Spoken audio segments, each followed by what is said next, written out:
Pattern-pattern yang akan lebih kita sering temui di market dan kita paling familiar ya, double top, double bottom, head and shoulder, inverted head and shoulder, rising wedge, falling wedge, ascending broadening wedge, descending broadening wedge. Jadi konsep dari reversal pattern seperti namanya, dia bersifat untuk pembalikan arah dari downtrend menjadi uptrend atau dari uptrend menjadi downtrend. Nah, sekarang kita lihat dari double top. Konsep dari double top ini adalah dia punya, kalau kita lihat dari structure market, kalau semuanya kita bicara uptrend, seharusnya dia kuat membuat higher high. Tapi kalau dari double top, seharusnya di sini di mana dia buat higher high, ternyata dia slightly buat higher high atau mungkin dia lebih rendah dari top yang sebelumnya. Nah, ini adalah tanda-tanda kalau dia tidak kuat untuk naik lebih tinggi. Maka dengan kita tahu dengan tidak kuatnya dia punya momentum kenaikan, ada chance dia buat reversal. Sama dengan double top, tapi kalau di double bottom konsepnya dibalik. Kalau double bottom harusnya dia kalau secara structure market dia buat low yang lebih rendah, tapi di sini dia tidak bisa buat low baru, tidak bisa buat lower low baru. Maka structure marketnya ini seharusnya ada chance dia buat reversal. Head and shoulder juga hampir sama, hanya saja kalau head and shoulder konsep dari head and shoulder, kepala yang ada di sini sebenarnya adalah seperti false break-nya. Jadi kalau dilihat pertama kali dia naik dari konsep head and shoulder, waktu dia naik dia diiringin dengan penurunan yang signifikan yang sama dengan kenaikannya. Maka kalau dilihat kepala ini sebenarnya seperti dia punya false break. Nah, bahu kiri dan bahu kanannya umumnya dia sejajar, tapi kapan sih kita bisa bicara head and shoulder ini sukses? Saat dia break dari neckline-nya. Maka kalau dilihat target dari penurunannya itu sama seperti dari neckline ke kepalanya, sebesar hal yang sama juga penurunannya dari kepala dan ke neckline-nya. Besarnya harusnya sama. Atau dengan penurunan yang harusnya besarnya sama, tapi kalau dia udah 70% saja, kita bisa menganggap dia sebenarnya udah sukses penurunannya atau targetnya udah kena. Inverted head and shoulder sama juga dengan head and shoulder, hanya konsepnya dibalik. Mungkin saya nggak menjelaskan lebih lanjut, kita akan lanjut ke rising wedge-nya karena konsep head and shoulder dan inverted head and shoulder sama, hanya dibalik penggunaannya. Rising wedge juga sebenarnya sama, dia punya pelemahan, konsepnya adalah pelemahan momentum. Kalau dilihat structure market yang kita mau, kalau untuk buat uptrend harusnya bisa kuat buat higher high. Kalau di sini rising wedge ini kan waktu dia buat higher high dia nggak kuat lebih tinggi, waktu dia buat high baru dia nggak kuat lebih tinggi, tapi range dari pergerakan harganya semakin lama semakin kecil. Dengan kata lain, kalau pergerakannya semakin lama semakin kecil, kekuatan momentumnya sebenarnya melemah. Nah, di sini dengan kekuatan momentum yang lemah, kita bisa menyimpulkan atau kita bisa berantisipasi mungkin ada pembalikan arah. Karena yang kita harapkan untuk kenaikan uptrend itu kenaikannya diiringi dengan momentum yang makin lama makin besar. Tapi kalau makin kecil berarti dia mungkin tanda-tanda dia tidak kuat untuk kenaikan, untuk melanjutkan trennya. Falling wedge hampir sama, hanya saja konsepnya dibalik. Ascending broadening wedge juga, jadi setiap kali dia kenaikan, umumnya kalau ascending broadening wedge itu dia diiringin dengan penurunan yang cukup dalam. Kalau dilihat di sini, kenaikan yang kecil dibandingin dia punya trend atau semuanya high yang sebelumnya, lalu diiringi dengan bantingan yang cukup dalam atau retracement atau pullback yang cukup dalam, itu salah satu tanda kalau dia nggak kuat naik. Ini juga setiap kali dia naik dia punya retracement lebih dalam. Kapan sih kita bisa menyimpulkan kalau ascending broadening wedge ini bakal jadi? Saat dia break dari trendline yang di sini.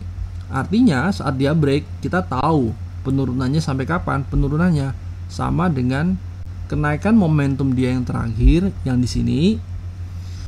Sebesar itu juga penurunannya atau 70% dari jarak range yang di sini.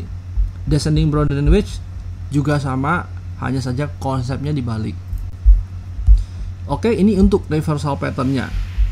Lalu bagaimana dengan continuous pattern? Continuous pattern sesuai namanya, continuous pattern bersifat melanjutkan tren yang sudah ada. Jadi kalau continuous pattern itu sebenarnya konsepnya adalah pullbacknya atau retracementnya, atau istirahat sebelum dia melanjutkan dia punya momentum kenaikan atau penurunan. Nah, continuous pattern, flag pattern, contohnya di sini ada pennant, ascending triangle, descending triangle, symmetrical triangle, rising wedge, falling wedge, cup and handle. Oke, nah cup and handle ini bisa dua, bisa reversal, bisa continuation. Kalau dilihat dari sini, nomor satu kita punya flag pattern. Flag pattern itu pasti dia menjadi continuous pattern. Konsepnya adalah istirahat sementara sebelum dia melanjutkan dia punya penurunan. Flag pattern bisa bullish flag pattern dan bearish flag pattern. Kalau contohnya di sini adalah flag pattern untuk bearish, maka kalau dia turun dari atas, istirahat dan lanjutkan dia punya penurunan. Kalau bullish flag pattern, konsepnya sama, hanya dibalik cara penggunaannya. Pennant juga sama. Pennant ini konsepnya adalah melanjutkan tren. Berarti waktu dia naik, dia misal jalan dari bawah naik ke atas, ini adalah istirahatnya dia sebelum dia melanjutkan kenaikannya. Ascending triangle konsepnya adalah high yang terakhir ini dia berusaha untuk break ke atas, maka saat dia break kita tahu bagaimana dia punya target itu sesuai dengan besar dari range yang pertama kali dia break, sebesar itu juga kenaikannya. Descending triangle sama konsepnya, hanya saja dibalik penggunaannya. Symmetrical triangle ini seperti pennant, bedanya symmetrical triangle dan pennant ini adalah dia punya swing yang di dalam symmetrical triangle itu lebih banyak daripada pennant. Jadi kalau semuanya untuk continuous pattern, mana yang lebih kuat, pennant atau symmetrical triangle? Pennant yang jauh lebih kuat, karena symmetrical triangle kalau dia kuat dia nggak boleh buat swing lebih banyak atau terlalu banyak. Dengan kata lain, 1, 2, 3 pergerakan sebenarnya dia harus kuat untuk break ke atas melanjutkan trennya. Tapi kalau symmetrical triangle, dia bisa continuation, dia bisa reversal. In this case, yang kita masukkan di sini adalah continuation pattern. Nah, konsepnya adalah dia punya istirahat jauh lebih lama daripada pennant.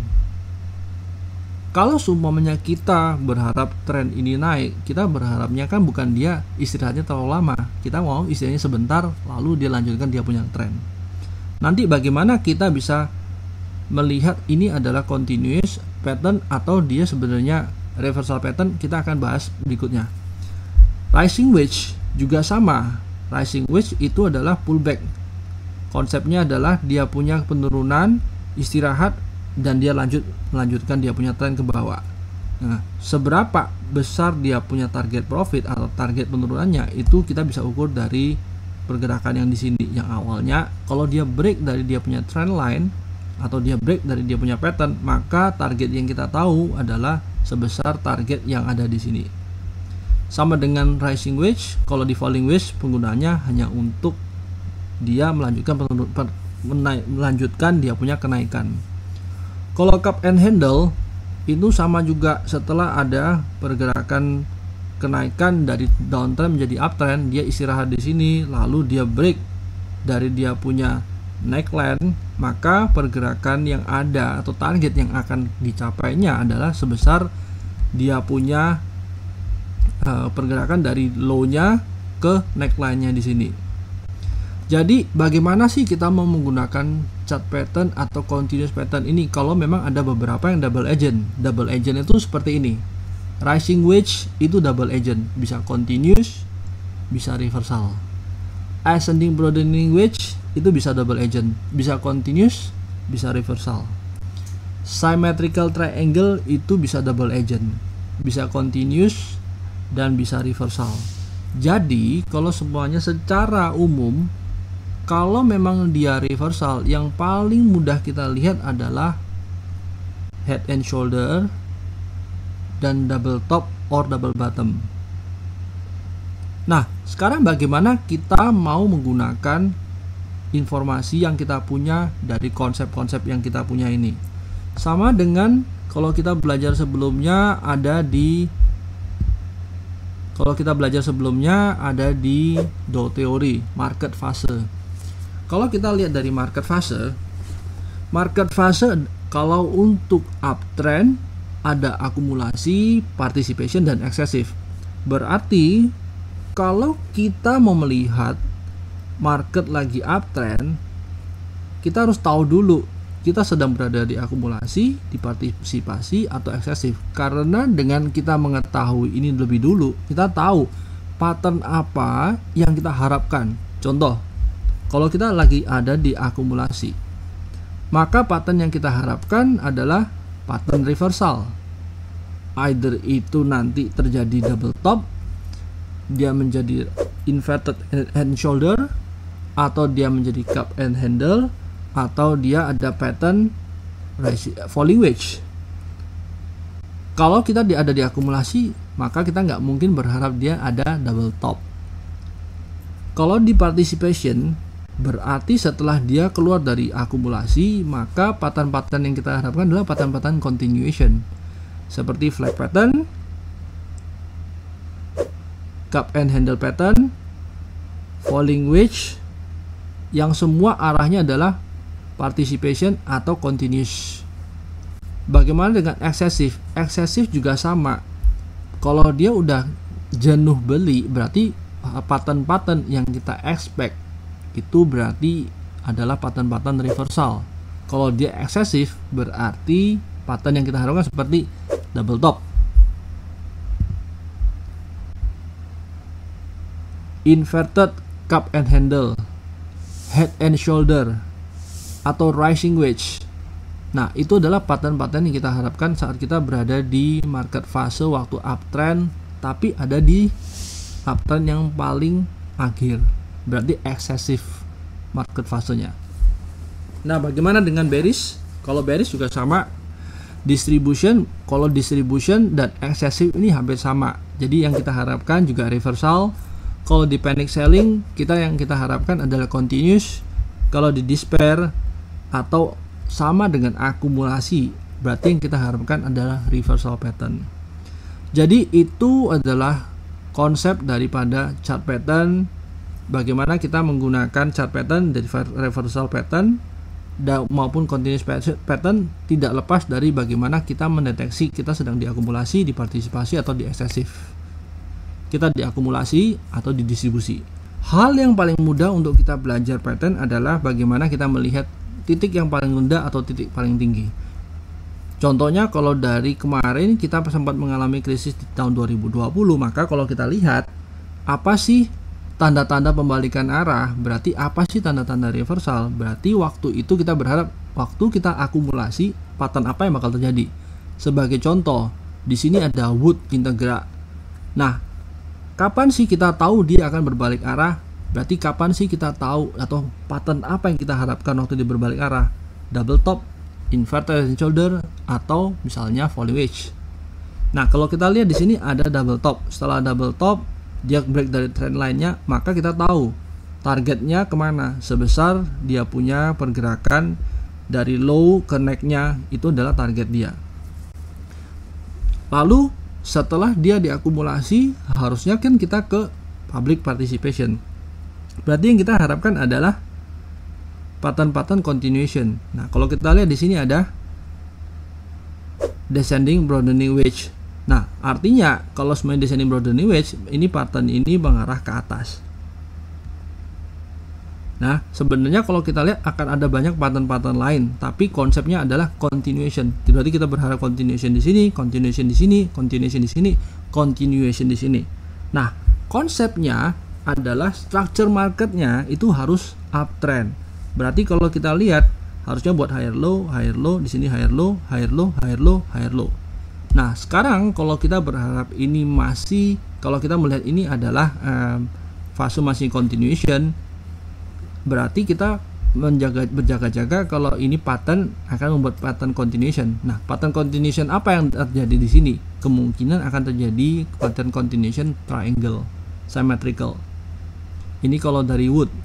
Contoh lainnya sama, kalau kita buru dari bullish. Nah, kita lihat waktu dia drop 2020, di sini dia buat double bottom. Artinya kalau dia buat double bottom, dia nggak pernah buat low baru, berarti kita tahu di sini adalah dia punya target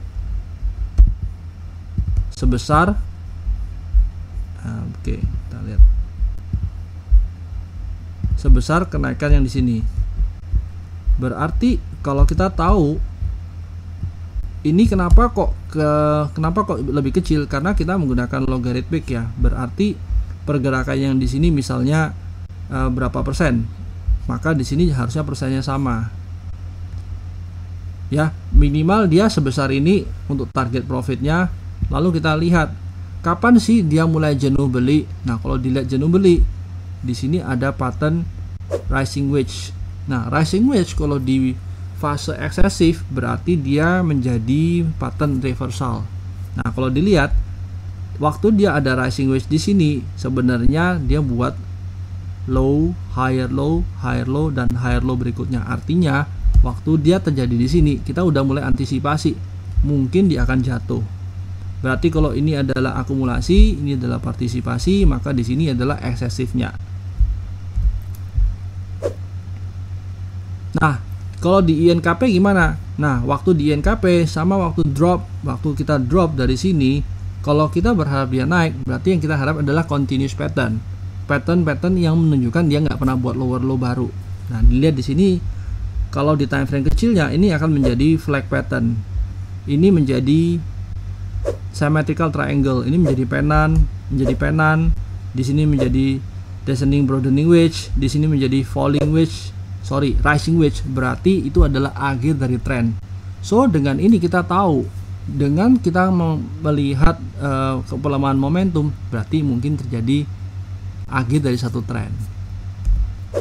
Nah, bagaimana dengan Cepin? Sama double top, lalu dari sini kita bisa lihat dia punya target sampai mana. Maka kita bisa lihat dari low dia sampai ke neck-nya itu targetnya akan sebesar, target kenaikannya akan sebesar dia punya pergerakan yang ada di sini dan tercapai kan. Lalu kapan sih dia berhenti? Maka kalau kita tahu, maka kalau dia berhenti, mungkin kita bisa lihat apa sih pattern yang bakal terjadi. Nah, kalau kita lihat di sini mungkin kalau dilihat tidak ada double top, tidak ada double bottom, tapi ini seperti head and shoulder ya.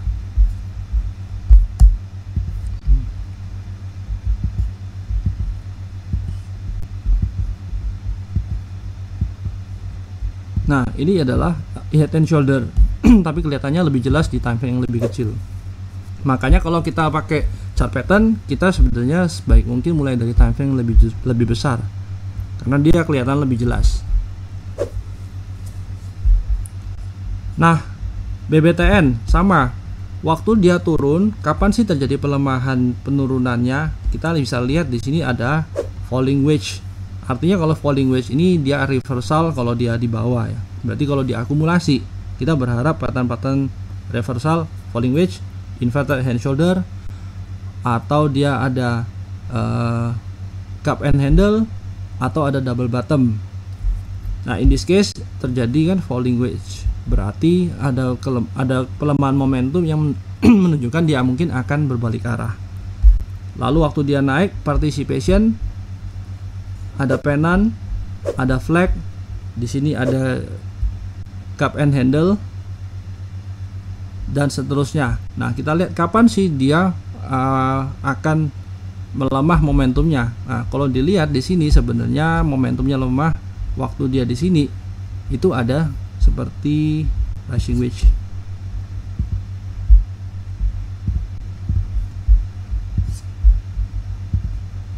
Nah, tapi rising wedge ini akan kelihatan lebih jelas di time frame yang lebih kecil. Ya, kita bisa lihat ya. Nah, ini Inco. Kapan sih kita bisa tahu dia melemah? Kalau kita tahu tadi dia udah naik dari sini, berarti kalau udah naik kita antisipasi kapan sih suatu tren akan berakhir? Ya, waktu dia terjadi pelemahan momentum. Nah, dilihat di sini pelemahan momentumnya waktu dia buat rising wedge. Sebenarnya di sini udah buat low, higher low, maka kalau di sini adalah higher low. Dengan begini kita tahu waktu terjadi rising wedge di sini kita udah bisa antisipasi untuk oke, ini market nggak kuat, so kita bisa exit dulu. Nah, bagaimana kita bisa lihat ini adalah head and shoulder? Secara ini dari daily kita nggak bisa kelihatan. Kita mulai dulu dari bawah. Di sini kita bisa lihat head and shoulder atau double bottom. Sebenarnya itu lebih jelas kalau yang di sini itu di time frame yang lebih kecilnya. Kita bisa lihat di sini ada inverted head and shoulder. Maka waktu terjadi inverted head and shoulder, kita berada di akhir akumulasi. Maka kita bisa berantisipasi, mungkin ini akan terjadi kenaikan. Kita balikin ke daily lagi. Di sini ada symmetrical triangle. Nah, kapan sih kita tahu dia bakal balik arah atau bakal selesai? Nah, sebenarnya pergerakan ini bisa kelihatan lebih jelas dari time frame weekly-nya. Kalau di time frame weekly-nya ini ada head and shoulder. Maka kalau ada head and shoulder, pattern-pattern ini menunjukkan kalau dia sebenarnya nggak kuat untuk naik.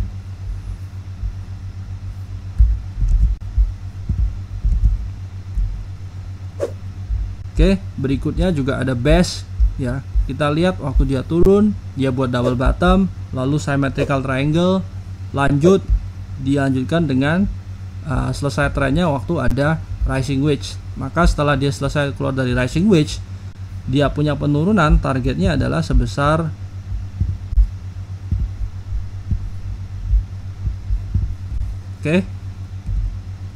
composite index. Nah, composite index kita lihat ini udah rally segini jauh, berarti waktu dia rally ada pattern inverted cup and handle, artinya ada chance dia menurun. Nah, menurunnya sampai mana?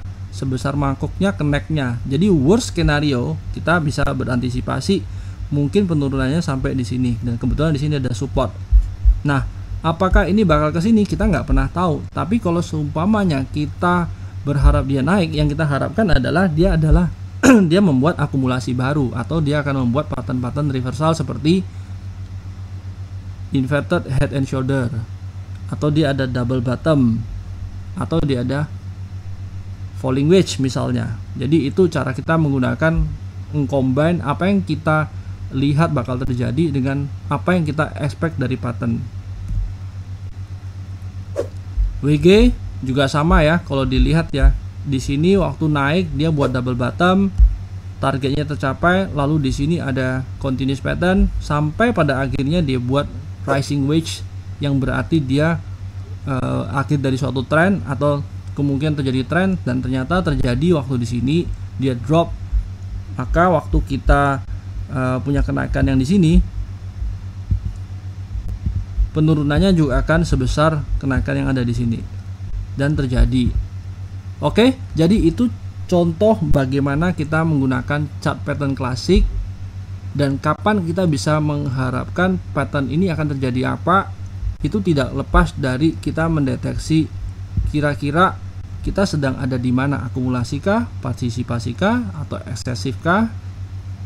Tanpa kita memahami konsep ini, pattern-pattern yang kita lihat itu bisa terbalik-balik. Misalnya kalau kita ada di eksesif, kita bisa lihat itu double bottom, maka kita bisa berpikir oh ini mungkin bisa naik lagi. Tapi sebenarnya kalau dilihat lebih jelas, mungkin yang kita lihat bukan double bottom, tapi yang kita lihat adalah rising wedge misalnya.